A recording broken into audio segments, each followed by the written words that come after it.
Ito po ang ating Bright Start manual rocker. And pwede rin po siyang seat. Okay, adjustable for sitting position. So, this is selling as is. Okay, selling as is po So, this already washed and ready to use. So, ito po yung kanyang setup for manual rocker. Ayan. So, that's why selling low lang po ito. Pauna na lang po ito dito. Ayan. Manual rocker. And then, kung si-set up nyo po sa for sitting position, pag toddler na si baby, pag nanonood siya sa dining area, ayan. So, angat nyo lang po ito. Adjust nyo lang po siya dyan. And then, press nyo po yung dalawang side na to, yung button niya rito. Then, tilt nyo po siya pataas. Ayan. So, ayan. Angat natin, hindi siya angat. Ayan, okay? So, nakaupo na si baby.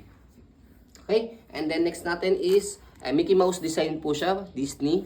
And then, ayan, wala po siyang putol for harness. Ayan. So, pakita mo yung kanyang body frame. Okay. So, again, this is selling as isa, kaya mura lang po namin po ito ibibenta. Pero wala po itong damage, kaya as you can see naman po sa video, all workings po siya sa pag-rock niya. Ayan. Okay.